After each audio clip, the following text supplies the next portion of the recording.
care who they hurt or be. A woman will say. Please note that World HD posts on social media may include statements concerning financial market trends and are based on current market conditions, which will fluctuate and may be superseded by subsequent market event. The investment strategies and broad themes discussed in World HD live streams, recordings, and social media posts may be unsuitable for certain investors depending on their specific investment objectives and financial situation. Information and data contained in posts and on live streams have been obtained from sources believed and checked to be reliable, but not guaranteed. You should note that the materials on the social media platforms are provided as is without any express or implied warranties. Past performance is not a guarantee of future results. All investments involve a degree of risk, including the risk of loss. Any comments made in the materials are opinions with no guarantee that any expressed course of events will actually transpire, and no compensation has been paid to any person providing a testimonial or comments.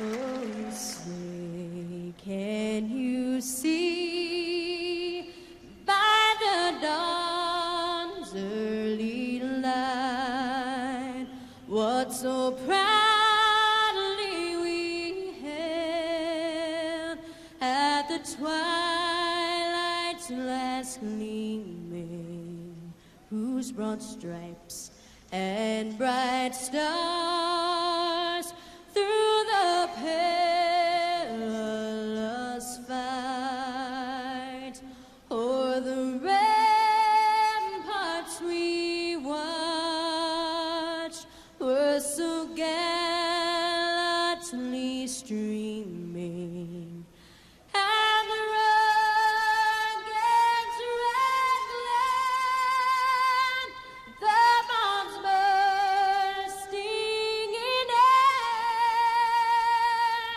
gave proof through the night that our flag was still there.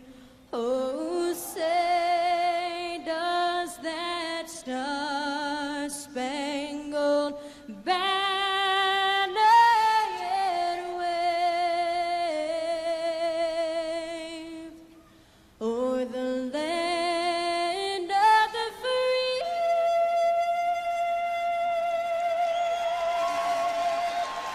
And the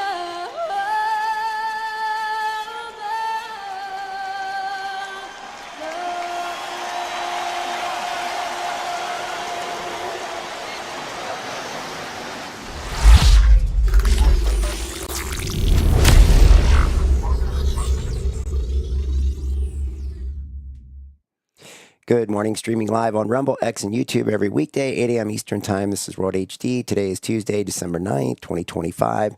So for us, it's Debt Tuesday. We'll look at some debt markets, talk a little bit about this. We've got an interesting deal going with CoreWeave.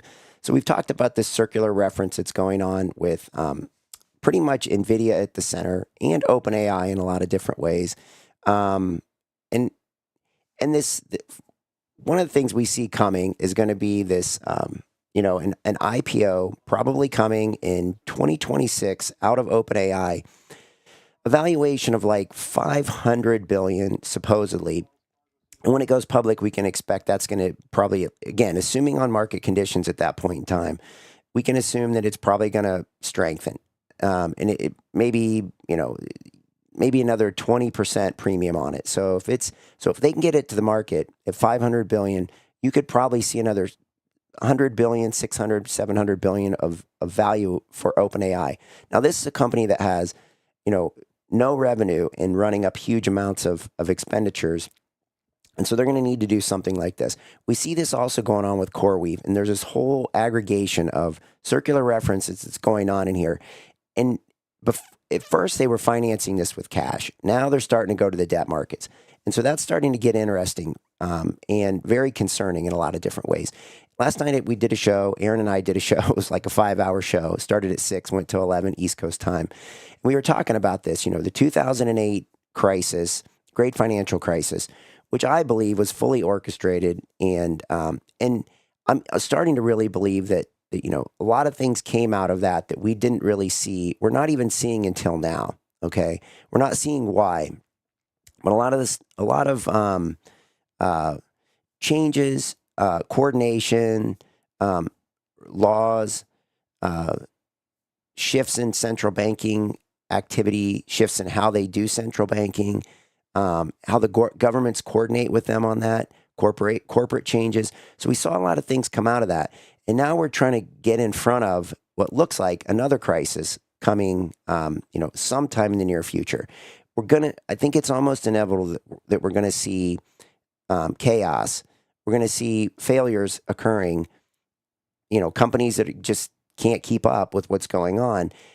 They'll either end up becoming cheap, defaulting, and then a larger company comes along with a big balance sheet, picks them up, pennies on the dollar, so we're going to see that happening. I think at the other end, we're going to see, Aaron and I were talking about this last night, we're going to see small companies that you've never heard of that are efficient, 20, 30, 50, 100 people operations that can utilize this AI and build, very efficient systems, environments that can push things forward.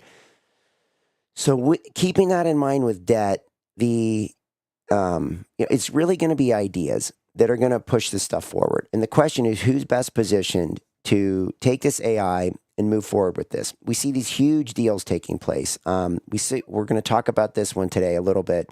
This deal that we've talked about with, the bid for Warner Brothers, and it's getting into a hostile situation. We've got Netflix, we had Skydance making a run at it over the last couple weeks. Then we see Netflix come out with a bid. Now we're in this bidding war for this for Warner Brothers, and we have to wonder why. How does this tie in? How is all this stuff connected? How's it connected to the AI movement? How's it connected to these debt markets, these equity markets, and private markets, public markets? And do we really know? What do we know? And that's what we're doing in here all the time, right? We're just trying to watch these bond markets, watch these stock markets, trying to get a feel for if something's going to lead the way out of here. What's it going to be? Is it going to be large cap stocks? Is it going to be small cap stocks? Is it going to be the private sector? I think the private sector's in trouble in a lot of different ways. Private debt, private equity is getting concerning to many investors because there's no transparency there. And they can manipulate their numbers pretty significantly because they don't have to mark to market. They don't have to report. They don't have quarterly reportings. We've seen this in the administration, this talk of potentially cutting out these quarterly reportings and going to once or twice a year. So, as we look at these debt markets, as we look at what's going on, and we look at if this, what are the corporations? Well, let's go through this. Just briefly, we talked last night about, automotive debt, super high, student loans, super high, the credit card debt, really high, home loans, significantly high, increasing again, government debt, really high. So when you're in a system that's this heavily burdened with debt, it doesn't take much to tip it off. Okay. And so where would a debt crisis start from? And could it be on the private equity, private debt side? Because there's not the transparency there. Are there excesses getting built up in that space? So that's what we're watching for, is through all these different bond markets. This year, this week, we get a 10-year bond auction, a 10-year note auction, a 30-year bond auction. It would be nice if it was that simple, that we could just watch these bond auctions, see when things are going to go bad, watch them starting to go bad, and say, oh, there it is. That's where it's going to happen. It's not going to be that simple. We're going to have to look deeper, see if we can't figure this out in different ways. So that's our goal for today. To kind of move through these debt markets, talk about that. Keep that in mind as we go through this economic data. So let's go ahead and jump in here. We'll take a look at what we've got for this week. Here we go. This is our economic data for the week. We've got this, today we're going to get the ADP weekly employment change. Let me see when that's out. Let's see if that comes out. I want to say timing on that. So tentative, of course. So we're still working on this. ADP is tentative, so I don't know what that means. I'm not sure. I don't believe that it's already come out. Let me just double check. I don't see it. Okay. So, all right. So back to this. So on the ADP, we've got ADP tentative, the JOLTS September data looks like it's out at 10 a.m. So we're going to get that. And then at 1 o'clock today, we'll get this 10-year bond auction. And let me put myself in here. There we go. And then, so those are the big things for today. We kick off this FOMC 2-day meeting. Today, they just get together, share notes, figure out what they're going to do. And then typically, all the votes get aggregated. This is the way it's worked, at least for the last couple decades. The votes get aggregated. The chair, who is Jerome Powell, pretty much sets the tone, and they walk away with a pretty firm consensus. That may not happen this time. There's a good chance we're going to get anything but consensus, otherwise known as dissent. So the question is, how much dissent will there be? And the two big things that are always in the mix for the Federal Reserve is, their dual mandate, the inflation on one side. Is it under control? Probably not. Is there a chance that we're going to see even more inflation going into 2026 with the tariffs? Potentially, right? People have been talking about this since President Trump implemented the tariffs. And, is it finally going to come to pass or not? Or who's going to be right in this whole situation?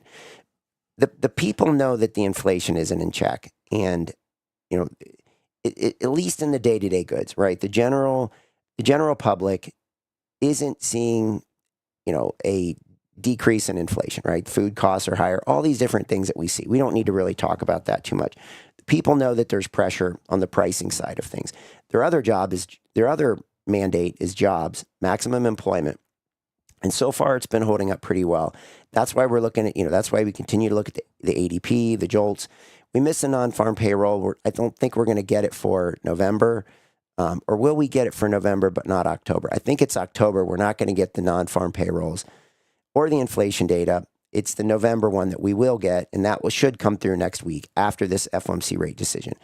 So again, we've talked about this, the odds of high probability of rate cuts, tomorrow, and then it faded away. I think, through October, we saw that, the odds of a rate cut fading.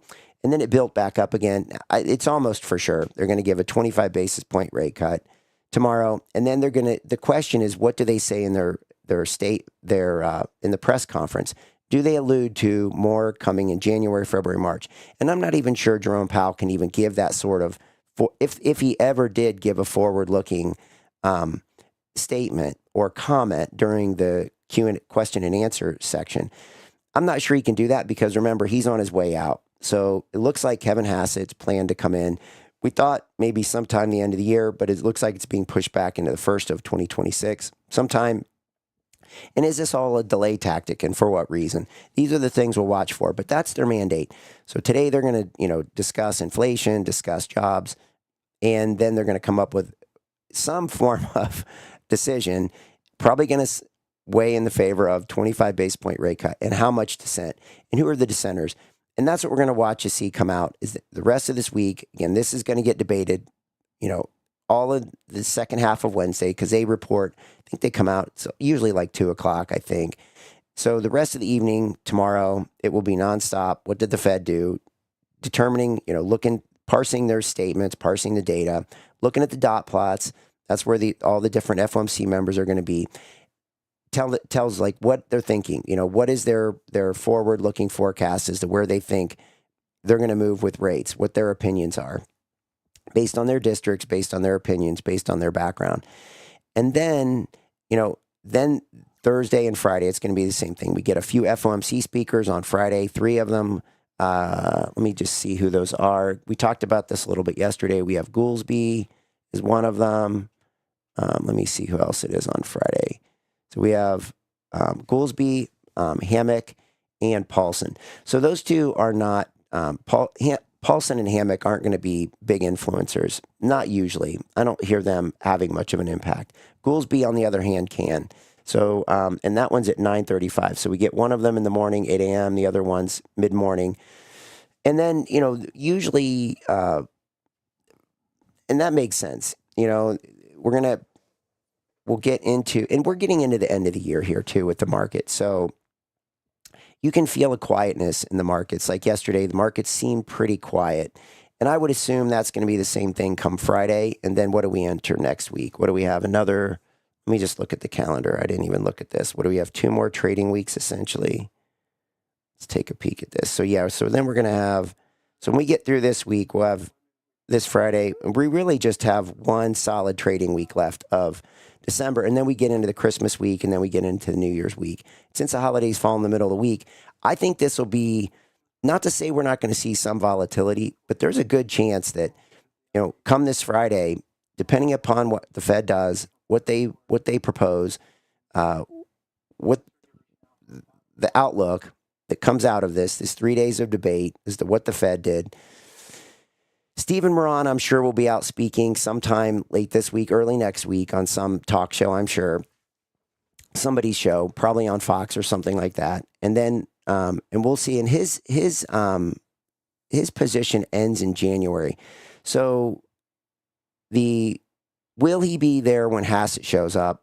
And there's a lot going on in this whole Federal Reserve. Probably, even though we see the energy dissipating out of the Federal Reserve, and we can see it sort of, the energy dying in the Federal Reserve. They're not having the influence they once had. They can't keep inflation in check. They're not going to have much control over jobs and the AI space going forward. And you can just feel this dissipation of the energy. And then putting Hassett in there and not announcing this into next year is probably going to continue to dissipate the energy of the Federal Reserve. At the same time, we see the Treasury building power, Scott Bessent building power, taking over the role of National Economic Advisor. So you can see this transition. It feels to me like there's a transition of power. And that's something to keep in mind because I think it's important and it's concerning as we watch what the administration is doing and where the power shift is going to take place. All right. So I think that gets us through most of the data this week. I'm interested in the Swiss National Bank policy on Thursday just to see what they do. They're at 0% interest rate. It's hard to think you can go much lower than that, but we've seen, we saw that they did this after the 2008 crisis. So Europe did go negative for a period of time. I don't remember if Switzerland did. I think maybe they did go negative for a period of time on negative interest rates. And that's a bad thing, right? That doesn't instill a lot of faith in an economy. So I think that covers most of it. Fed 2-day meeting. Today's nothing goes on. Tomorrow's where all the fireworks occur. Jobs, inflation. That'll be the talk. Further rate cuts. That'll be the, can we get anything out of that without knowing who the chair of the Fed is going to be? That'll be the other big question. We get Bank of Canada has a rate announcement this week. We did get the Bank of Australia last night, and they held rates at 3.6. So that was pretty much expected. That's twice in a row now that they've held steady.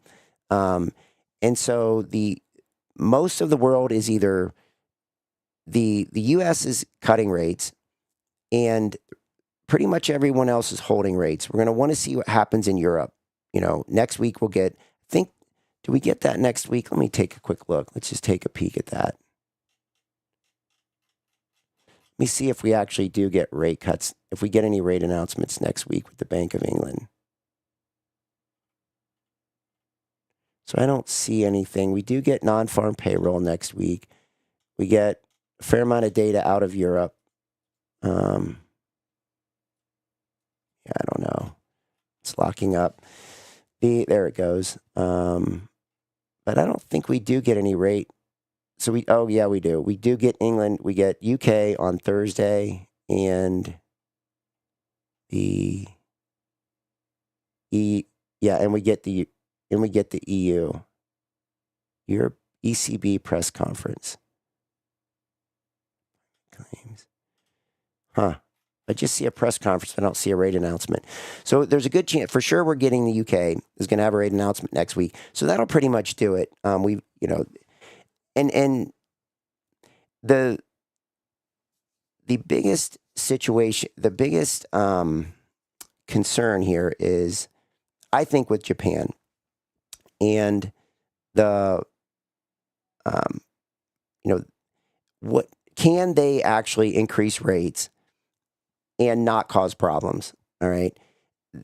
The the more work that I do on this, I've always believed that if there's going to be an issue, it's probably going to start with Japan, and then it would trickle over to Europe, and then it would trickle over to the U.S. Right? That's kind of the Western economy, and we're seeing a lot of things that are happening that way.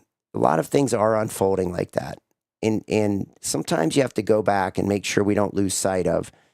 You think about this and you think about how that's going to unfold, and then you get caught just in the day to day, and you don't think about like what truly is going on here. But, and I guess when I think about these central banks, just kind of wrapping up with the U.S. central bank, it used to be a coordinated effort. Okay, we saw this all the way since the 2008 crisis, and that's really what we were talking about last night, was this 2008 crisis, and how does it compare to today's, the crisis that it seems like we're about ready to walk into. At some point in time, we saw this coordination after the 2008, and I just don't feel like we're seeing that now, the coordination between these central banks, and that might be a good thing because we might want to get rid of central banks, but at the same point in time, I think it's going to result in some chaos and some turmoil as this, whatever we're about to go into over the next 5 to 10 years, this shift takes place.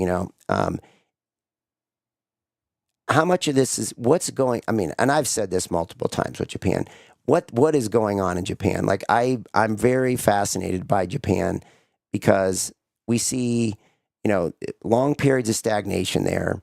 We still see the issues with the growth. We see a new prime minister coming in, Takaichi, doing the same thing prime minister before did, Shinzo Abe. And they're going against the grain this time. This time they're trying to raise rates with an economy that's not very strong, right? With economy that's losing GDP. So I think that's the big takeaway is when we're looking at these central banks, we know we've got Europe. They're coming out next week. We've seen what Japan's doing. We're going to cut rates a little bit. We don't really know what our Fed's future is with Hassett or whoever's going to be the head of the Fed. And I think that almost going into the end of this year, that almost kind of puts a fork in the Fed. They're going to make a big deal about it, and we have to cover it, because it's nonstop. But I think that this is the Fed. We're watching the Fed losing its power right before our eyes. And how will it be utilized under this administration for the next 2 to 3 years? That'll be a big question because there's clearly a lack of separation between the two. With Hassett moving over there, I don't think there's going to be a lot of separation. So I think that covers the data for this week. Little bit of jobs, not much inflation data this week, central banks, and next week we get into a ton of inflation stuff, it looks like, with all the data. So that's what we'll get next week is we'll go right back into the whole inflation thing. Is inflation in check? Is it not? And then that's going to have impacts on currencies and so forth. And so, all right, let me turn this thing down. Okay, there we go. All right. So let's keep rolling here. I think we're good on that. Here are some of the headlines for the day. Let me move through this too. All right, here we go. Okay, first day of the FOMC meeting. We went through all that. Paramount's hostile bid for Warner. All right, let's go through this stuff. I've got a little still here on this. Let's throw this up here. Okay. All right.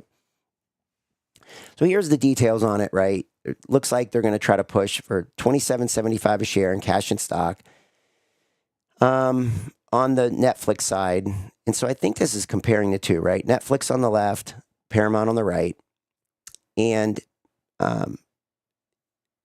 so Paramount is actually offering more than Netflix.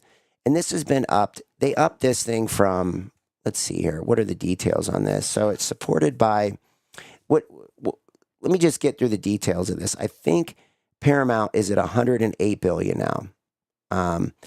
And Netflix, what did we say yesterday? I think it was in the 70s or something like that. So I don't know, again, details on this $30 a share, $27.75. Some of it's cash and stock, some of it's cash. On the Netflix side, it includes only the studios and the streaming business. On the Paramount side, it includes the entirety of the company. And this is where it gets interesting, right? President Trump was at that. We showed that clip yesterday with him at an event with Melania. I think it was at the Kennedy Center. talking about this Ted Sarandos, how he's good friends with him, had a conversation with him, or at least he calls him a great guy. The Ellisons, okay, this is Larry Ellison and his son, David Ellison. They formed this thing called Skydance, okay, and Paramount Skydance. And they've also been involved in Stargate, and they've also been involved with the shift of TikTok, okay, from a Chinese-based operation to mostly U.S.-based, at least the TikTok component. Now, you get into the ByteDance and who's going to control this and that and whatever. We don't know the details on that, right? Although we've watched and we've talked about that many times, the issue with the TikTok is, again, who's going to control the algorithms, who's going to actually control the company, and then how much is ByteDance, how much is China going to get paid back for giving up TikTok? And I don't really know where that stands, right? These things get hot like this one. This one's going to be hot for this one is going to not be solved before the end of this year, right? This thing, it's like a 10-day window for Paramount to get all their stuff together, and then Netflix is going to get 4 days coming back. So this is kind of this back and forth, hostile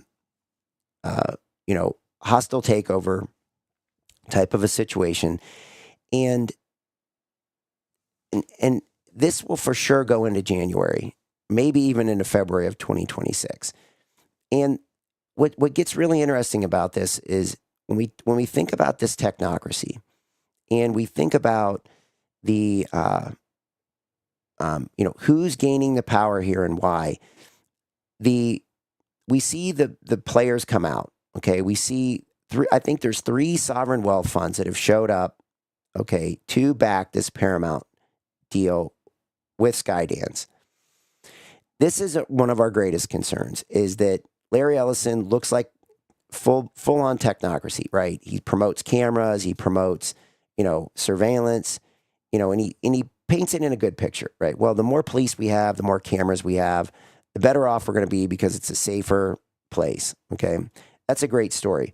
There's another side to that story, and that is that you're not going to be able to do anything. You're losing your freedoms. And, we've talked about that, and that's a pretty simple thing to get around. There's two sides of that sword. Okay. It cuts both ways. And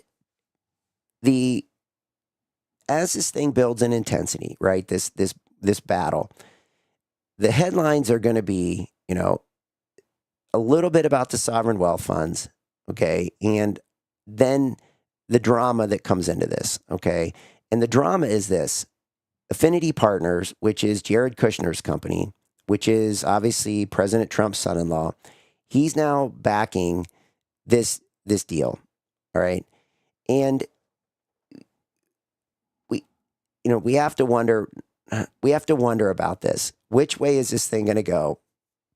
Is it going to go toward Netflix and, what seems to be a traditional deal, or is it going to go toward Paramount, which has the backing of sovereign wealth funds, Jared Kushner, who's been, in Russia with Witkoff negotiating supposedly a peace deal, okay? And what's that all about? And then we look at, what's went on in Israel with Gaza and everything else with Witkoff and Kushner. We wonder what that's all about. And we see this deal going down, and we talk about the TikTok, we talk about, the Stargate deal, clearly technocratic, clearly moving in a direction. And then if Paramount Skydance gets this deal and this $108 billion deal goes through, they get the entirety of the company. And what are they going to do with it? All right. It wasn't that long ago that David Ellison actually just got Paramount. Okay. And so now they're right on the heels of that. They're trying to make this acquisition. Is this just a father, Larry Ellison, looking out for his son and trying to set him up in business? Or is there a lot more going on here? And it feels like there's a lot more going on here. Okay. And so that's the part that I think they won't talk.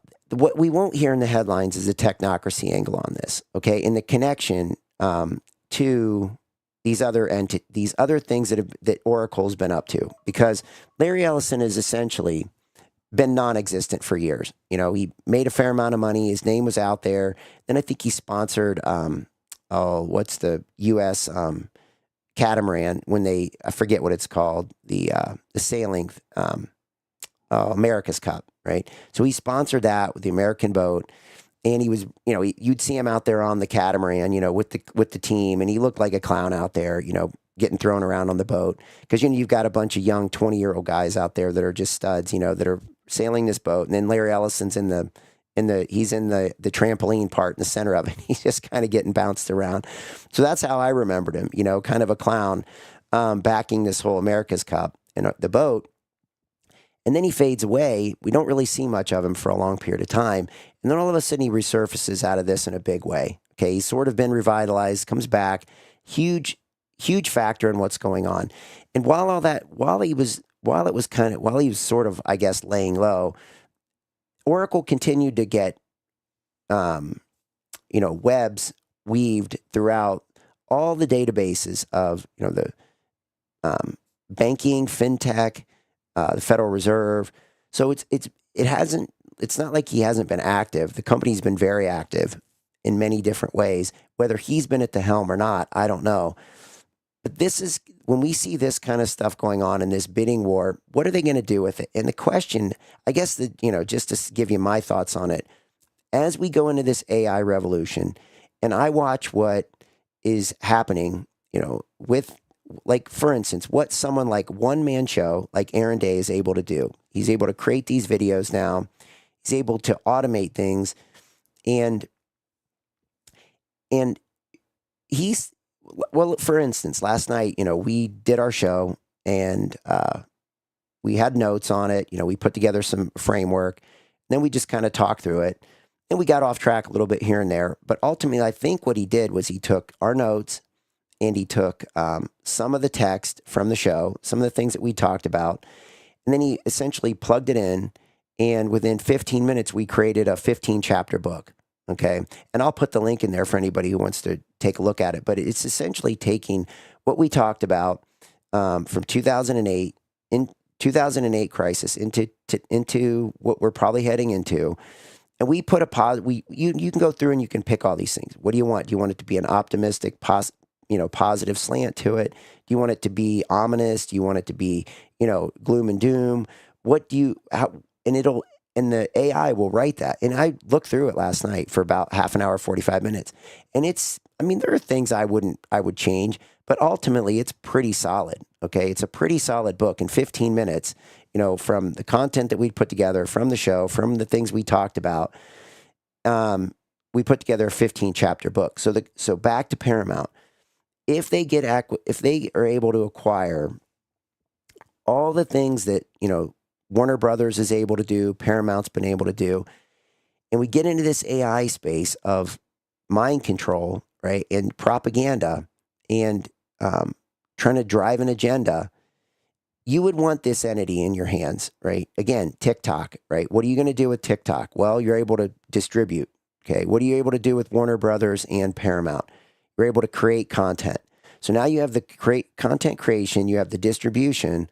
Okay, and then you have this Stargate thing, all right, which is just a big investment, right? A pooling of assets of globalists, Masasan of SoftBank, and, OpenAI's Sam Altman and Larry Ellison's Oracle, right? And so you get this, and it's essentially backed by the government.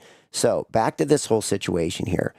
With Jared Kushner backing this, with the sovereign wealth funds, again, out of the Middle East, we know President Trump's been pretty tight with Qatar, United Arab Emirates, the Saudis, right? Mohammed bin Salman. When you see this whole thing coming together, you have to wonder, like, where are we headed with this? And who's going to win this bid? Will it be a fair bid? Will there be influence here? Quote unquote, everybody seems to be acting like they're friends to President Trump, right? Ted Sarandos acting like he's a friend of President Trump. The Ellisons are acting like they're the friends of President Trump. And is this a good thing for the president to actually be deciding this kind of a deal? I don't know, right? These are the things I don't know, but it doesn't give a great feel. If you look through the technocratic lens, it doesn't give a great feel as to where this is headed. Okay. I hope that it's headed in the right direction, but the analysis tells me that it's potentially not. All right. So maybe what we'll do is we'll come back and look at these stocks. And the banks are getting behind this again, back to debt and so forth. The banks are showing up. I mean, they're having no problem stepping in and giving, I think it was like $58 to $60 billion bridge loan for Netflix. So the banks are having no problem getting behind this deal. And that's what we see with this whole AI thing as well is, NVIDIA sitting at the center and sort of acting like a financing arm for Grok AI and all these people buying their chips, whether they're leasing the chips, whether they're purchasing the chips. There's a lot of convoluted deals going on here. And and then debt starting to enter into the equation. So that's when we know we start to get over levered in terms of could there be some sort of a bubble forming from a financial standpoint? Because the AI, I think, I'm in the position, and especially after talking with Aaron, and this is what we went through for 5 hours last night, is AI vaporware? Is it going to just, is it not for real? I think that's off the table. It is for real. Like if you can take, a couple hours worth of, outlines and this was maybe 3 or 4 hours into the show, we created the book.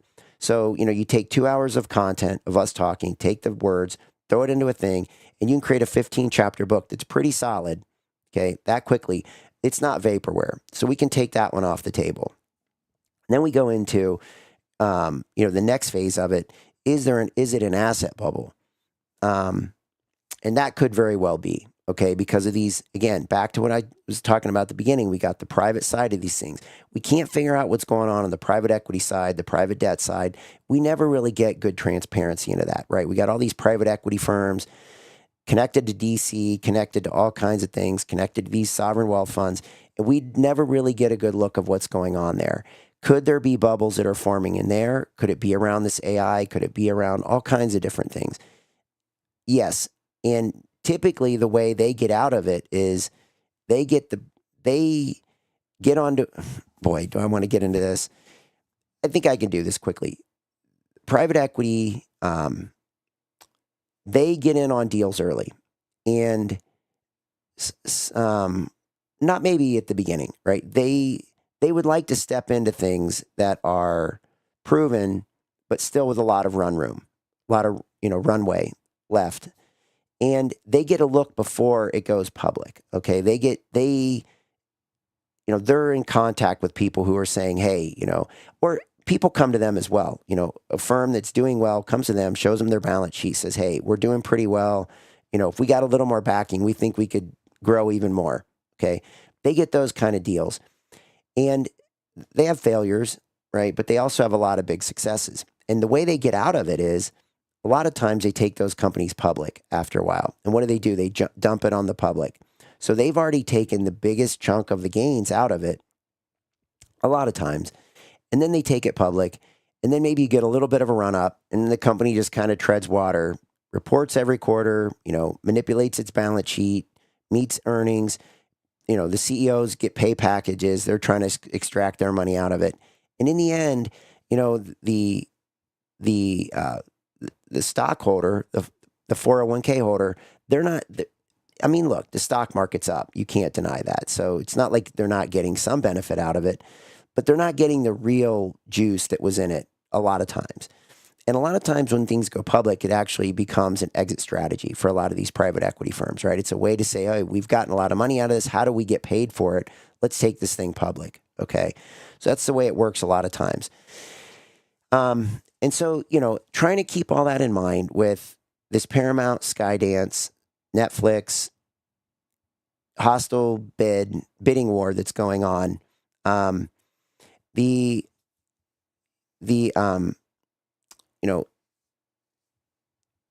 have the boy, how do I tie this up? We have this AI side of things that we need to watch from a technocratic standpoint. And then we have the bubble formation from the other side. Okay. And we're trying to figure out where this bubble, there's almost inevitably going to be a bubble with all the sovereign debt, all the debt that's out there. There's almost for sure going to be some kind of a bubble that forms. And the question is figuring out like, okay, here's this technocracy movement, right? This AI movement. It's moving in a direction. And And then here's this, you know, probably debt bubble that's forming. So again, not vaporware, but is there a bubble here from a financial perspective? And that's the key, I think, is there is, and where is it going to show up? Because that's going to help us avoid some of the problems if we can figure out where this is going to show up. Okay. And we've seen things failing already. Okay. Little things here and there. And that's what we're watching for. So will there be bubbles in this? Sure. Will there be failure? Sure. It's inevitable, right? And that's part of the, the innovation process is the failures that come with this. Okay. So I think that wraps that up. I think we've hit that pretty good. And then we've got this CoreWeave. I might as well just go into that and hit this real quickly. So we've got this CoreWeave deal, and they're coming. So they've upsized this debt offering from $2 billion up to $2.25 billion, which again doesn't seem like that much, but it's $250 million. Okay, an increase for a pretty small company, and so this financing, of course, will further strengthen their balance sheet and hopefully help lower their cost of capital. Okay. CoreWeave's at the center of a lot of this stuff, right? It's in this cog. And I wish I had the diagram together. I keep saying this, but I just get busy with so many other things. But when you see this, you can see CoreWeave's a pretty important component in this. And so this helps scale the AI platform. Okay. And so they're not, this isn't a huge debt deal, but for a small company, it's a significant thing to watch. Okay. I guess that's a thing. It's in the news. It's important. It's part of a cog in the wheel. And is the debt going to be well received or not? Okay. And it seems like it is. So that's a good sign for now, right? That this thing continues to move on and the funding, the debt side of this continues to move forward. All right. And then we've got this whole situation with NVIDIA, right?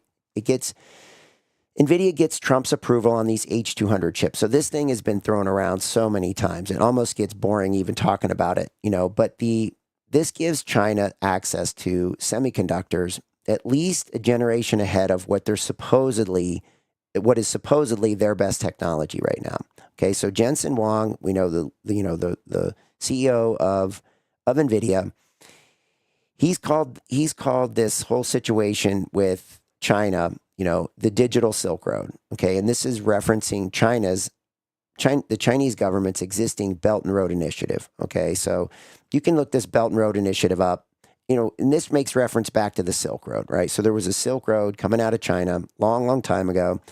And then China came back as they're trying to, take over the world. They came back with this Belt and Road Initiative, and they were going to spend a ton of money to essentially get their tentacles into all different places along this, this, what they called, this Belt and Road Initiative, and get control of these entities, right? If you become an investor in things, you get influence and control. And that's what they were trying to do. Jensen Huang is now coming back and saying, this is the digital Silk Road. So he's connecting the digital, Belt and Road Initiative with the old Silk Road and selling this concept to the White House. So the question is, it's been thrown around so many times. It's like, and was it a bartering tool to get rare earth minerals? Was it a bartering tool to get this? Was it that? But this thing just keeps going on. And so so apparently finally the approval for these H200s is going to go through. China said at one point they don't even want them. Is that true or not?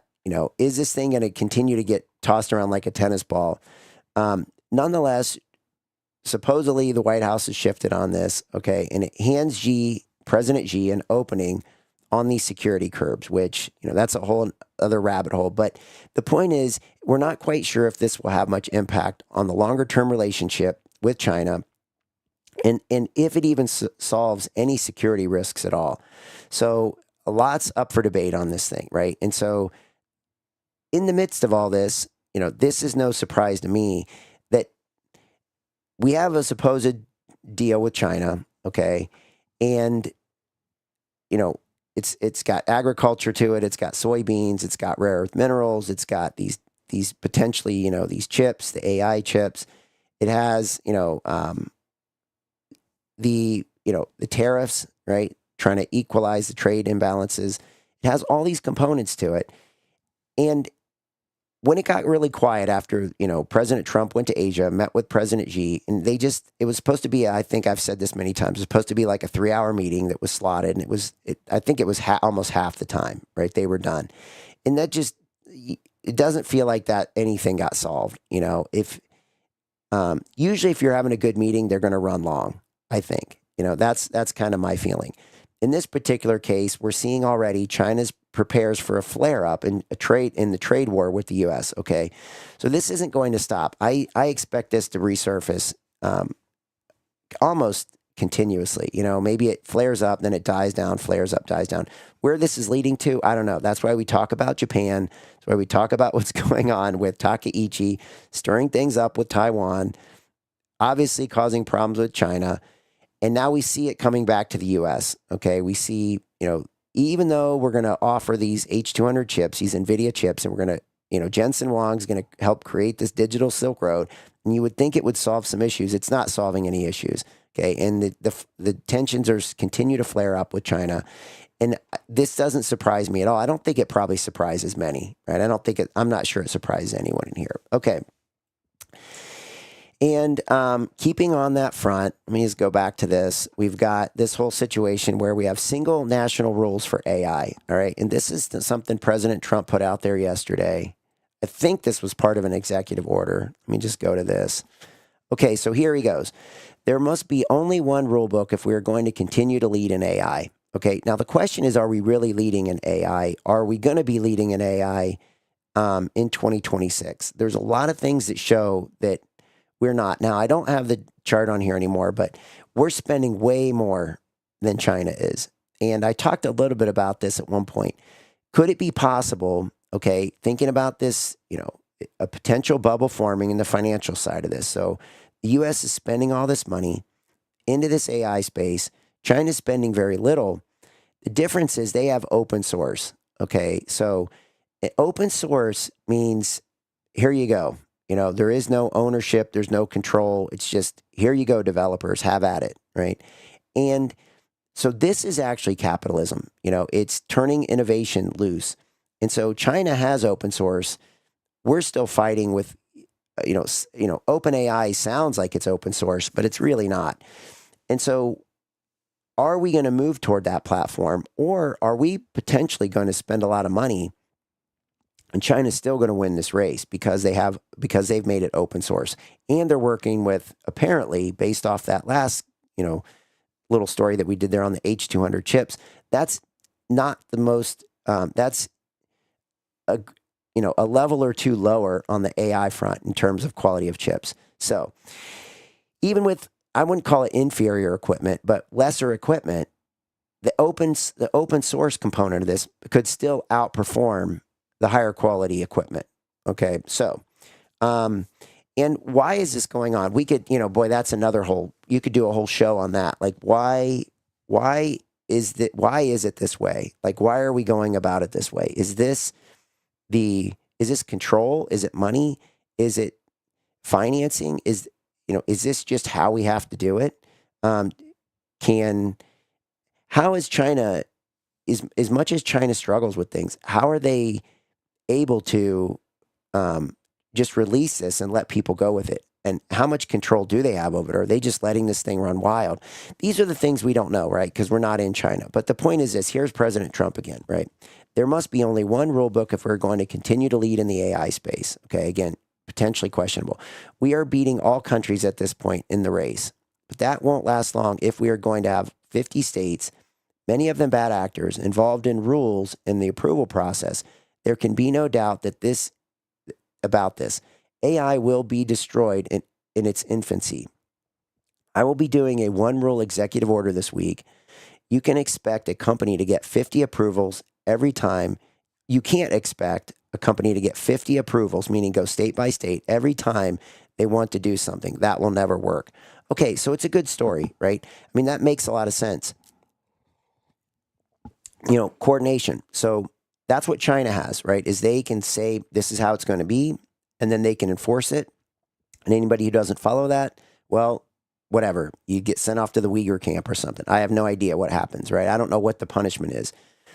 do they actually enforce their rules? We don't seem to. So someone's a bad actor here. We've watched this. I mean, we see no arrests for all levels of bad acting. The question is, so he's right. We want coordination on this, and we don't want a company to have to go state by state by state. But at the same point, when we bring things up to the national level, this opens up that door again for that technocratic rule. Okay. Right. We have this federalist system, right? Most of the power is supposed to be at the local level, then at the state level, and then a little bit of power at the federal level, okay, at the top of the pyramid. And this is kind of flipping that upside down, right? It's taking this thing, AI, it's going to be pervasive in all of our lives, right? It's going to reach out and touch a lot of different things. And we're inverting the pyramid by giving the power up at the federal level. Okay. So what it's really saying here is that, that we can't get around our, I think what it's saying is, we don't believe that we can innovate our way through the system that we have. Okay. The 50 state system. We need to bring this up to the federal level. Otherwise it's never going to work. And so the excuse is we have to keep moving fast, right? So we have to keep moving fast, and therefore we're just going to say, no, that's not the way it's going to work. We're not going to go state by state. We're just going to make this federal mandate. And again, that's concerning, right? From this technocracy standpoint, okay? As painful as it is, sometimes you want this pyramid where all the power is at the local level, the vast majority of it, fair amounts at the state, and then very little is at the federal government. And this is breaking that structure. Okay. So again, another concern. All right. All right. I think we're through most of the stuff here. I wanted to, I think we got that. We got that stuff. Okay. What I wanted to do is there was also talk yesterday on the agricultural front. President Trump cutting environmental issues on agriculture and saying that the equipment has just gotten out of control. It's gotten too expensive, and we need to cut these. We need to cut that, right? Make it more efficient for the farmer. So we talked about this yesterday. There was supposed to be a $12 billion package, a bailout package for the farmer. And this all integrates with this affordability tour. Okay. So President Trump, we've been talking about this affordability, and while this is running, I'll see if I can find the one. I can't believe I didn't grab this. I want to run this one regularly, at least 2 times a week, of Scott Bessent in that 2.5 minutes, talking about all the things that they've done, trying to lay the groundwork for 2026, right, and beyond. And moving from Wall Street to Main Street, trying to bring things back to the Main Street economy, okay? But ultimately, where people still are at is affordability, okay, this affordability issue. And so President Trump's going to start a campaign. I think where is he? I think he's going to the Poconos, I think I saw. And he's going to go, I think it's to the casino there, and do some sort of an event promoting affordability, promoting all the things that they've done will lead to greater affordability, bringing hopefully inflation down. Again, back to the Federal Reserve. Are they even able to bring inflation down? Or again, this is them losing their power, right? Are they able to control jobs in the future like they have been by adjusting rates? Are they even able to have any impact on inflation anymore? Okay. Or is all that power being transferred to the Treasury? Okay. And into, I guess you would call it the executive branch, although I'm not sure I'm not sure where it would reside, but that's the key here. Okay. So here he is talking about this, again, affordability for the farmer, with the idea that, ultimately this is a trickle down concept. If you make it cheaper for the farmer, that the goods are going to be cheaper for the people. But we've disputed that with the whole cattle operation. It's like the cattle ranchers seem to be doing a good job, right? They're working on no money at all. Maybe they're using some GMOs and, steroids and things like that they shouldn't be using, right? To try to stay profitable. Okay.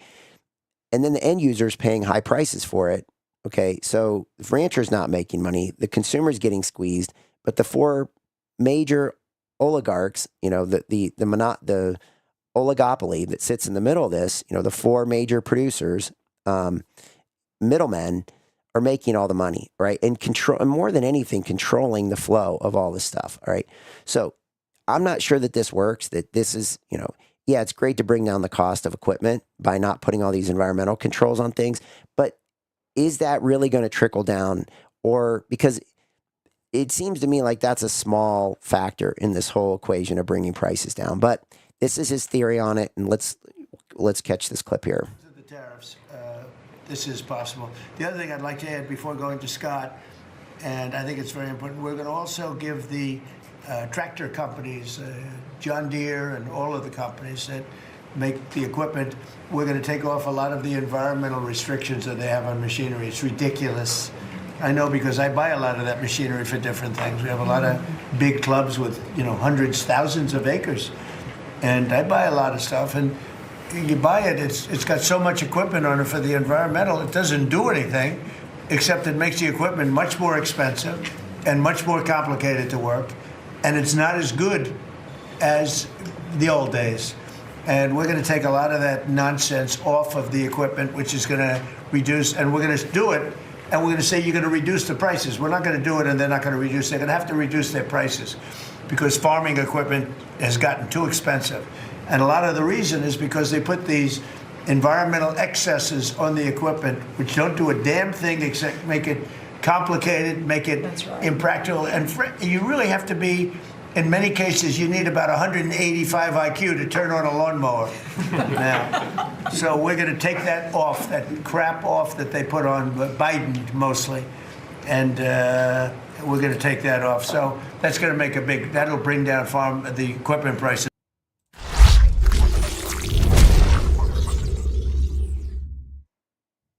So I like that. We've seen this with semis, right? They have to add this additive to the diesel, and then that got in a short squeeze under Biden, if you remember.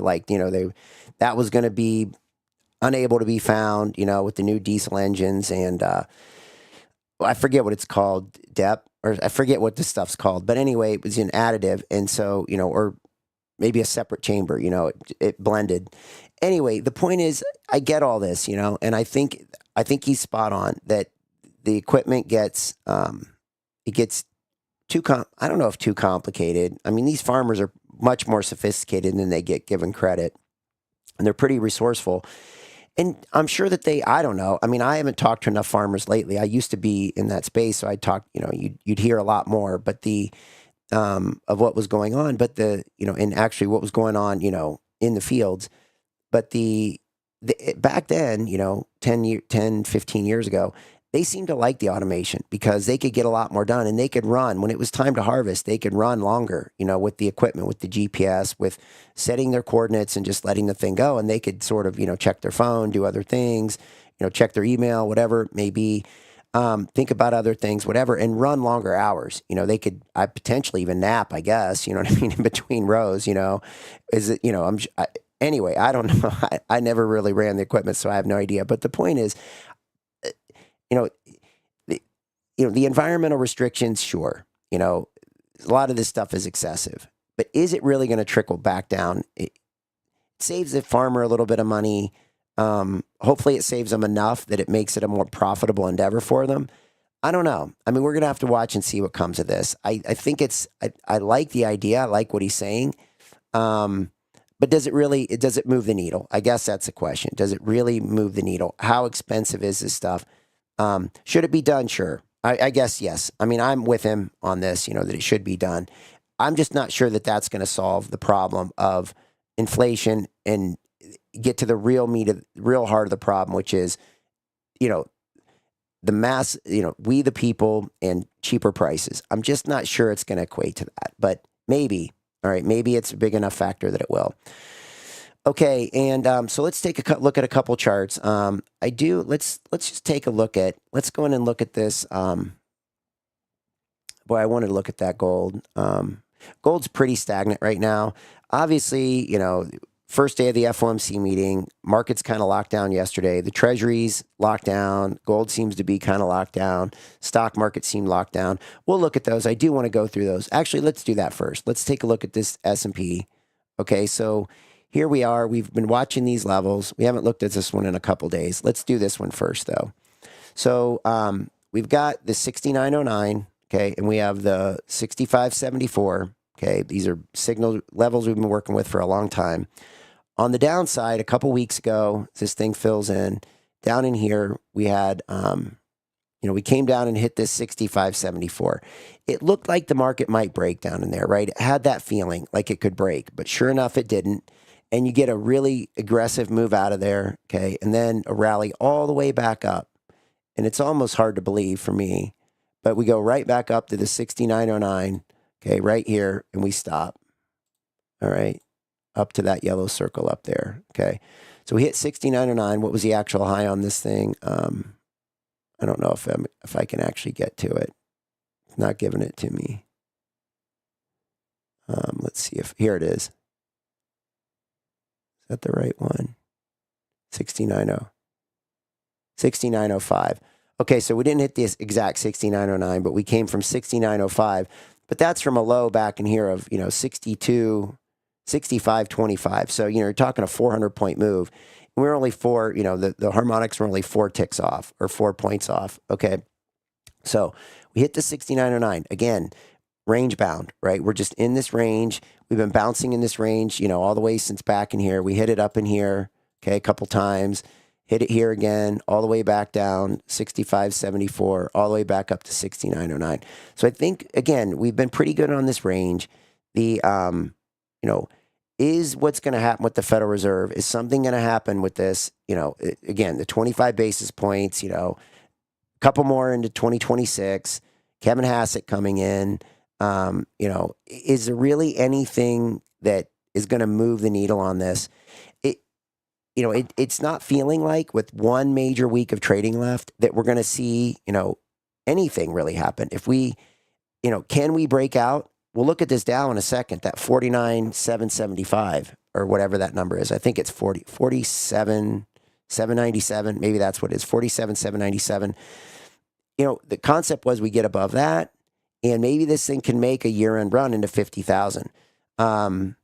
That would be bubbly to me. Like, okay, I would want to come back in January and get short that market if it did that. Now it's not doing that. So that's actually a little bit more sustaining in my mind, right? Like, because it's not just racing, it's actually holding above these levels. Maybe it is on decent footing to start out 2026 on a decent path. And maybe by March or April, it goes to 50,000 or something. I don't know. But we have these lines again, we've got these levels to manage the risk against, and they've worked pretty well initially, and they're working fairly well as residual values. Okay, so we'll continue to hang on to them for as long as they help us. Okay, and the 69.09, if the S&P can climb above that, great. If not, where's it going to go? Again, maybe back down at 65.74. It'd be crazy, but it's possible. Okay, here's the Dow. And we're watching this thing, right? We had this 47,797. Let me stretch this out. Yeah, 47,797. Okay, so it made a run at this again. We talked about this the other day, the contract rolls. We missed that when we went from September to December. December had gotten there, September hadn't. Okay, but that being said, here's a high in, late November, hits the 47,797, backs off, goes sideways for a period of time. Bounces around in this area. You can see a couple more reactions I didn't draw on there to some of these harmonic structures. Make a run up again at the 47,797, come back and retest it right there. Almost retest it right here. I won't mark that one. And now we're sitting right at this 47,797. And we're what? The first day in a 2-day Fed meeting. Okay, so markets are basically dug in, and they seem to be content with these levels for now. It's probably where we're going to be tomorrow morning too, somewhere up in this area. All right. We've been watching this. Let me flip over to this one. We've been watching this Russell. And we watched this yesterday in the morning. It looked really strong. Came in and bought it. Will they do that again out of the gate this morning? What did I want to look at? Yeah, here we go. I think we were looking at this one yesterday. I'm pretty sure. I think this time frame. Or no, actually, we were looking at the. I'll tell you what. Let me just go a little bit longer than what we were looking at, but not that long. Let's open this one up. Okay. All right, so I think we were, let's see, where were we in the morning yesterday? So this is it. We were racing up through here. Okay, that was where we were in the morning yesterday. This nice big push pushing up to highs. Okay, up there 1, 2, 3 times. And then, I said, look, it right out of the gate, pre-market, odds are it's going to kind of pull back, and then we can start trading this thing. Now, this is kind of, dragging along, but again, we're in this Fed window, but we can draw something like this and put some kind of a trend channel in here. And the question is this thing still consolidating for a move up, right? I would probably, I have a really tiny, like yesterday I traded it quite a bit. And then I think I carried just a tiny little position overnight, and it's down, $52 or something like that on a two micro contracts. So today I'll probably try to get aggressive in here again, see if we don't get another push up to those highs. But you have to be careful because today, yesterday would have been nice to see some kind of a run. Today we're in this Fed window. Everybody's going to be, could they take a little bit out of it? Maybe. Trading the day before the Fed announcement and even tomorrow morning can be a little treacherous sometimes because people are squaring positions up, taking profits, taking losses. Losses on the upside, losses on the downside, gains on the upside, gains on the downside, depending upon who's long and short. So again, it gets a little murky sometimes, but I would look at this potential trend channel here and say, is this, can it break out above this? And if it does, like for instance, if it started to hold up above, let me switch over to this. If it started to hold, for me as a trader, if it started to hold this on the upper end of this and started to do something like this, maybe like that, bouncing around in here, I would then get a little more bullish and I'd look for ways to try to manage the risk against something, right? Try to buy little dips, sell rallies, buy, sell, buy, sell, buy, sell. Try to get yourself in a position where you've got, some green on the screen and you can just kind of sit tight a little bit and take anything that comes your way. Okay. Just be opportunistic, but also be patient, just sitting, waiting, watching, and in preparation for tomorrow. Because we've got essentially one trading after this week. We get tomorrow the FOMC, we get Thursday, Friday. Friday will probably be dead, afternoon, I would say, unless something crazy happens. Usually 12 o'clock, nothing's going to happen between 12 and 5 close. So really we'll have Wednesday evening, Thursday after the Fed, Friday morning, and then the next week. And the next week's loaded with inflation data. So if things get interpreted by Friday, they'll probably go into the weekend quiet. Kick off next week, looking at these inflation numbers. Does it move the needle at all? And then we get the jobs data, inflation data, bunch of stuff. And then we're in the holiday, the Christmas week, right? And then we're in the New Year's week. So I would typically, historically anyway, those weeks are kind of quiet. Anything's fair game anymore with these algorithmic markets. Okay. So just because it's quiet, used to be quiet, 10, 15, 20 years ago, doesn't mean that's what's going to happen. But the markets do thin out. People go away. The algorithms don't have any holidays, but the people do. So they do dial back risk sometimes. And the trading desks aren't looking to do that much. People just saying we are where we are for the year. Sometimes you'll get a scramble into the end of the year, right? And you'll get people pushing markets to try to make numbers or meet objectives. We'll see if any of that happens at the end of this year. But I would expect we got one more trading week essentially, and then the year's sort of done. Okay. Let's take a look at this. We looked at the treasuries yesterday, but we'll look at them again. This is getting concerning to me. You can see we've got this, upward sloping trend channel we've been looking at forever. Move up in here means lower yield. A rise in price in on this chart means yields go lower. And it's not good, right? You can see it's falling below this thing. Now, I think this is where we have the harmonic structure. So, and there's just something locked up with some of these charts. I think this is a sign to me I need to clean some of these charts up. Because I don't know if it's just eating up so much memory that it won't even put the chart. But all we can see here is this little bit of price data, and it's sitting below the old harmonic structure. This is concerning to me because when we looked at this yesterday, and the data's not there, but that dark green line was the halfway on this March 2026 contract. It got to the upside halfway and it couldn't get above it. Okay, so could there be a longer term halfway failure here? The fact that this thing's back down below this old residual harmonic that hasn't fulfilled on either side yet. Could there be a failure occurring here? And if there is, that means higher yields. That throws a real kink in the whole armor of the administration wanting lower rates, because this is telling us they're not going to get them. All right. Especially in the longer end of the yield curve. They might get them in the 2-year or less, but they're not going to, it doesn't appear that they're going to get them based off what's going on at this particular moment. And everything could change with the Federal Reserve, I guess, tomorrow, but it hasn't, okay, in quite some time. The Federal Reserve, all their rhetoric and everything else hasn't really mattered. All of Besant's rhetoric doesn't seem to have really mattered.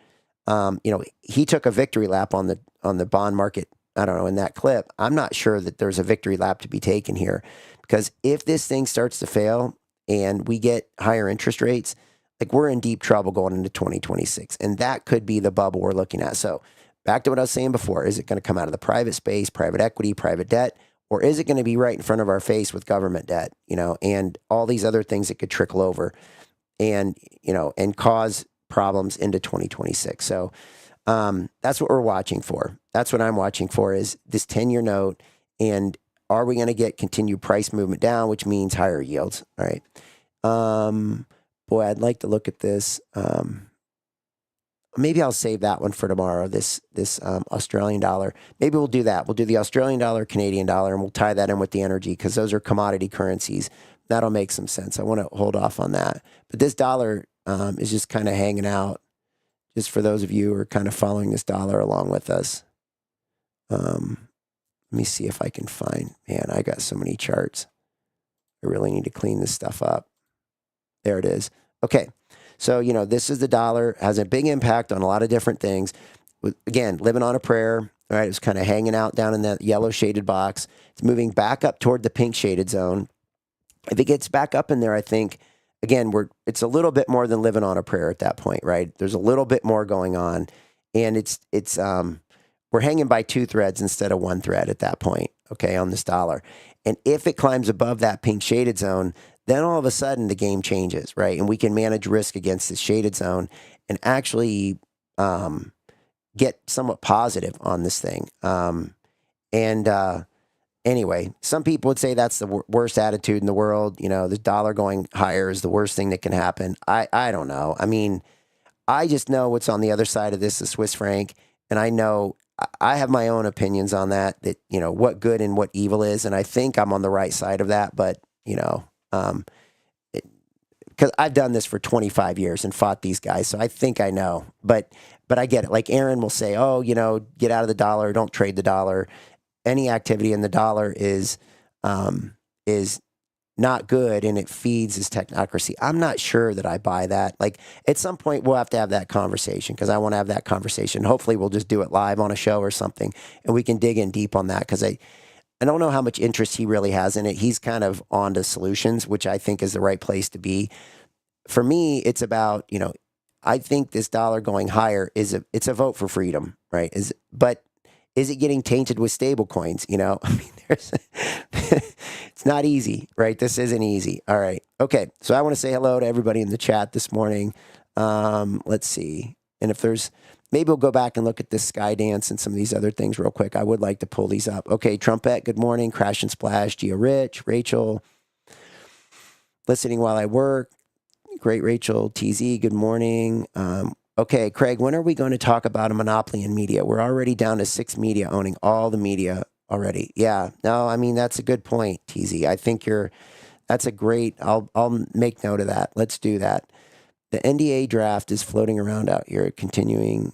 How do we leverage this for good stock trades? Also, 800 million in it for Ukraine for the next 2 years. I'm going to have to do some looking on that. I'm not sure exactly what you mean by that, Filippo. Geo Rich, Obama is about to bank on this deal. Yeah, yep, you're right. There's that whole component too we didn't even get into. No kidding, there's not enough exciting at all about Hollywood anymore. Its demise. Well, and that's the other nice thing, right, is that Hollywood does seem done, but does this open up a whole new... Look, if a guy like Aaron, right, can create these videos and do this stuff, I mean, I just haven't gotten into that. But for those of you who sat through, the full 5 hours last night, there was a lot of little gems in there, right? Of things that I was like, wow, I'm going to do that. I'm going to do that too. Like, you just learn a lot listening to him. It's worth it, right? It's not condensed. It's nice if it's condensed into half an hour, whatever. But there were a lot of gems thrown out along that whole show. And what it gives me is things to follow up with him on. Like, okay, that's a good point. Let me go check that out. And then I can go back and ask him questions. So if that's the case, then he said, look, Craig, I mentioned to him last night, I'd written this, movie idea, screenplay idea, and I've been writing it. I don't know. I've been, writing it from time to time over 15 years. He's like, look, by next year, you'll just be able to plug it in and it'll just create it for you. And I was like, wow, I mean, that's pretty incredible. So, will this spawn off a whole new era of creation that will bring the power back out of Hollywood, back to people? I mean, there's not, I don't mean to sound negative all the time. I hope I don't. I think we're for sure headed to some rocky road. That I think is inevitable with the amount of debt that's everywhere.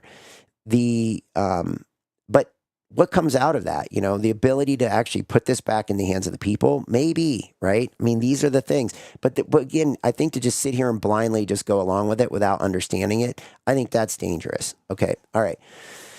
So, okay, okay, that's very concerning given we know propaganda works. Craig, why are we giving China our tech to defeat us? We didn't do this in World War II.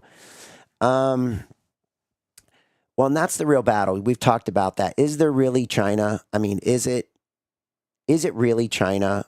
What is China? Is it really the U.S. against China, or is it just a war that people at the top are going to initiate to get rid of the debt, to wipe the slate clean, and how do they do that? Well, there's we could go on for hours on that, but is it really a battle between the U.S. and Russia? Is it really a battle between the U.S. and China? Or is it really just a game that gets played for people to move things around behind the scenes and move financial capitals from one place to another, like Germany and London to the U.S. after World War II. Then we do all the financing, the rebuilding of Europe, right? We tear it apart and then we rebuild it. And what happens? Lots of lives are lost, lots of things are destroyed, and the bankers come in, they fund the war, they get a lot of money, they come back, they rebuild things, replenish things, and people move on. I mean, look at Japan. You go in there, drop a couple of bombs, blow the place up, and they come back and they rebuild. They never left. Those cities. And, it's this rebuilding process, I guess. I don't really, it's a foreign concept to me that you tear something down so that you can benefit from rebuilding it. Like, I mean, I get it. I see homes that look kind of old and dilapidated, and someone tears it down. I'm like, oh, that was probably a good move. That's a nice piece of property. That was an old home. It probably would have cost more to fix it up than just tear it down and rebuild it. That makes sense to me. But to just go in and just tear people's lives and tear countries apart just because the government has allowed debts to be run up doesn't really, I can't really understand that. That's probably why I'm not doing that. That's why there's other people doing that kind of stuff. That's why there's politicians that do that stuff. So again, there's a lot I don't understand there, but I get your point, TZ. Okay, oligopoly, Washington State government just approved solar panels to be placed on farmland in eastern Washington, thousands of acres. Okay, that's horrible. We have Apple, Google, and fascist book, data centers growing. TZ Bird must be for data centers, and internet has gotten glitchy. Rocky Road with sprinkles. It's called technocracy. Okay, thanks, Bulldag. Good to see you in here too this morning. All right, so I think we're good there. I wanted to run this one clip. Well, let's do this. Let's go ahead and take a look at this. Let me see if I can find a chart. We can do this. We'll just, as if I need to add more charts here, but we'll go ahead and add them. Let me see if I can find, boy, I do need to clean these up. Sometimes I can't even believe this machine does what it's doing when I really think about it. Oh my gosh. Can't even find a spot to put them. Let's see. this should work. Okay, here we go. Let me do that. Okay, let's just take a quick look at this. I'd like to take a look at this. Let's go in here and type in, okay, Warner Brothers. Let's just see what's going on with this. Okay, so obviously you can see Warner Brothers has been on a tear since really September. So here's the thing is this, looking at this, here's what this tells me is you get this nice long move down in Warner Brothers. This is weekly. Let me just let's switch over to weekly. That's daily. Let's switch over to this. So look at this big soup bowl. Okay, so Warner Brothers back here in 2022 has this move down and goes sideways for a period of time in here.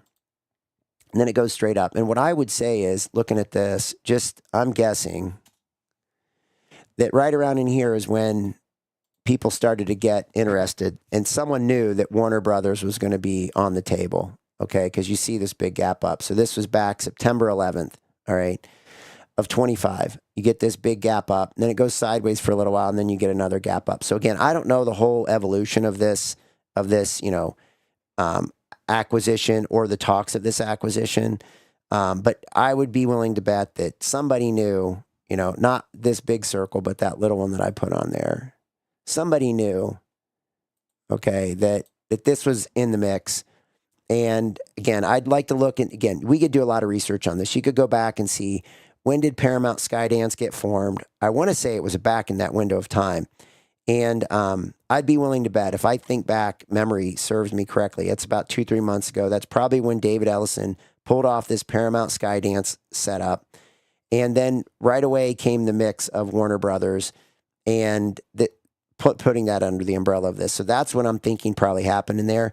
And now this thing is just, you can see it's just putting in gap up days, right? There's a gap up day and another gap up day. So this is what this, right? I mean, the charts are telling us it's confirming that it's a complete bidding war, right? No surprise there. All right. So let's take a look at this one. We've got, let's do this. This is Skydance, Paramount Skydance. Okay. So it's actually going down, and usually an acquiring company that tends to happen. Let me go to shorter on this, see if we can get a little more detail. No. Yep. A little bit. All right, so it came public. Look at that. So it came public. Well, that proves it right there, September 5th. So this is when it first started trading, was September 5th, okay, Paramount Skydance. And then if we go back to this one and we say, okay, that proves this. Okay, September 4th is when Skydance started trading. And let me go. Okay, and right here, this gap up was on September 11th. Okay, so 1 week later, right, so they barely this is more, again, I'm speculating, but I'm probably not. Think I'm probably 90% chance, I'm sure, is right on this, is that, Skydance gets formed, goes public, starts printing data, starts aggregating, consolidating what they've got, and they immediately start reaching out to get Warner Brothers. Okay. And 1 week later, Warner Brothers shoots up from $12.50 to, essentially almost $20. Trades sideways for a little while, makes another move up, and now we're in a bidding war between Netflix and Paramount Skydance. Okay, so that's pretty much the evolution of this thing. No surprises there. So, and I don't know if anything was mentioned in the mainstream media that Paramount Skydance was going to be, had interest in Warner Brothers at that time, or if it was just talk, right? Somehow the word got out that David Ellison was going to be looking to get Warner Brothers in that Skydance umbrella. Okay, let's look at Netflix here.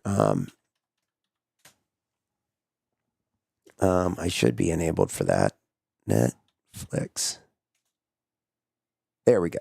Okay, so here's Netflix. So what date is this? This is the 25th of October. So Netflix saw a gap down right around in this area. Okay, so high closed on was this on a Friday? No, that was on October 21st. So it wasn't on a Friday. I don't know what happened here, but there's definitely a gap there. And so I guess the easy thing here is this thing seems to be dive bombing for this moving average. Okay, so this would be a potential buy. If someone likes Netflix and likes what Netflix does, there's a lot of stuff going on. You can go back into here too, right? You can see a lot of things. I won't connect them, but you could see, there's some hesitation in here a little bit. There's a gap, another gap right there in Netflix back here in January of 2025. One low, another low with a little spike. So there's quite a bit around in here. So I could see this thing come back. This would be a good spot to take a chance on it, right? If someone likes Netflix, this would be a spot right around this 85 to 87, 88 area, right? Again, from a technical perspective. So if it dive bombs into here and Netflix somehow pulls off the deal with Warner Brothers, and that's a good acquisition, and it gives more growth to Netflix and their whole operation, then you could make a story, you could make a case and a story for this, and you've wrung out the risk, right? So you've got this thing back down in this area.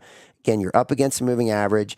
You got up against prior lows, up against prior importance, right? A little bit of memory, that yellow strip going across the screen. So that to me would be a spot where someone could take a chance on this thing, and you could manage the risk, right? So it's not just a pie in the sky idea, but you now have levels where you can say, okay, above this, I think you can at least understand what's going on and saying like, there's money moving in, right? How do I put this? There's memory there. There's a moving average there. If people are going to show up, that's where they're going to show up to be a buyer. Okay. If it breaks through there, you have to question, like, is there something going on? So you could structure all kinds of things around there. You could structure an option strategy where you could, at that point, you could probably sell a put, and you could, because again, there's going to be a premium for that put. So you're going to get paid for it. And then you could create, I don't know, some sort of a call structure around it that you would benefit from. So you take in premium from selling the put. But then I don't know, what would you do on that particular case? I'd have to think about that. What kind of a strategy? Because that's a good strategy. I mean, especially if it were to spike down for some reason into that level, all of a sudden the premium goes up on those puts and you can actually get paid for it. And what would you do on the other side of that? A lot of it, you might do some sort of a duration option strategy where you maybe do out, 3 months, 6 months, and a year. If you could, you would structure something out so you give yourself time and you get paid to offset the cost of that upside bet, and if it doesn't work, how would you scale out of it? That's the other thing, right? But anyway, something to keep in mind, right? I'll think about that tonight. Like how would I structure something like that? And again, based around this deal, like, you've got this Ted Saranson, you've got, the Ellison, family, the Skydance, because that's really what it is. And at this point, and if someone wins and someone loses, what does that mean for Netflix? And what kind of a time frame do you think what would be a catalyst for Netflix to make a move to all-time highs again? What would be that catalyst? And sometimes you don't know, but at least you got in cheap, right? And you're giving yourself a chance. We talked about that in one of the clips, contingencies, right? You take a chance and then you have contingency plans. Okay, well, that's not going exactly like I thought, but now I can shift it and do this with it, right? I give myself options, right, to maneuver around this trade and continue to buy yourself time or give yourself a chance and some opportunity. Okay, so that's that one. I think, let's take a look. I think Oracle, I'm pretty sure this is the symbol. I haven't looked at Oracle in a while. Yeah, so here's Oracle. A big gap in here, I don't know what would have gone on in there. What date was this? September 10th. So same time frame. So again, September 10th, this gap up September 10th, right? So right around the time of the Warner Brothers spiking. And then, so you can almost, I don't know, maybe this, the skepticism in me pops through, but I don't know. I see this and all of a sudden my mind starts to wander. Okay, like, what's going on here? Even more from a technocratic standpoint. So maybe there's more of a story here with the charts. Maybe we need to think about this and come back. It's kind of funny. Let's think about this. We'll come back. We'll look at this again. WBD, Warner Brothers, PSKY, Paramount, Skydance, Netflix, NFLX, Oracle, ORCL. There might be a story here between all these, and maybe something worth monitoring for the future, especially if we get that pullback in Netflix. It might be an opportunity for people who want some of that exposure. Oracle, I probably wouldn't, one thing I do see is it's come back and it's retested this area right here. and there's a little bit of a gap. It filled that. Did it fill that gap? It didn't quite fill this gap right here. It left this gap unfinished. So, again, if someone likes Oracle, which I don't know if I would even consider this, but the point is, there's a lot of gaps. There's a lot of gaps through here, right? This thing was very gappy through this range right through there. So there's a lot of stuff. This thing could pull back to 175 and fill those gaps. And if it did, for someone who wants to be a buyer, that's probably a decent spot. Because it didn't fill that one. It didn't fill that one. It didn't fill. Anyway, probably more of a story here. Okay, so I think we're good there. I'm going to play this thing on the way out. This is kind of an interesting. I might have to adjust it because I don't think I got a chance to set it. I loaded it, but I didn't set it. I thought this was it. I listened to the first minute or two of it, so I'm going to be listening along with you. But it was mindset, of people. And I don't even know if it's good or bad. We'll just listen. I thought it was interesting, so we'll just listen to it together. And I'll just play this on the way out. All right, with that, everyone, have a blessed day. And tomorrow we'll come back and we'll look at energy. Thank you. They don't realize they're inside the matrix. And for most people, they have never been educated. And they don't realize that they're in this trap, in this rat race where they will never be free and they will be forever slaves to the big government. So some people are fine being slaves. They don't mind it, unfortunately. Yeah. But I would like to say that most of us don't like it. We like to be free in control of our own decisions. And the sooner we get illustrated by Bitcoin, the better. That's why I just wrote that book, The Bitcoin Enlightenment, with some co-authors. And it explains my deep distrust and how I despise fiat. And how I think fiat is the biggest fraud around, and that the only way to get out of that fraud is through Bitcoin. Yeah. It makes you responsible. You got to learn to custody your stuff. Yeah. Because that's another thing. Hey, my money is safe. It's in the bank. I'm a banker, I have a bank. I have 22 million customers. Yeah. And I know all about the risks. People think that they took the money to the bank, put it there, and that the probably sitting in the vault in the backside of the bank. It's not like that. The money's gone. It's invested in it's been loaned to somebody to buy a house. Yeah. That's what banks do, That's exactly right. That's exactly. So the banking system is also heavily reliant on the central bank as a lender of last resort. And, because we have the lender of last resort, then banks take on more risk than they should. Yeah. So there's an excellent book from the 18th century, 1800s, called Lombard Street. There's nothing new under the sun. Everything has been tried, discovered, and it's the same thing, If you extend credit without corresponding savings, if you mismatch investment horizon with the deposit horizon, there's going to be a problem.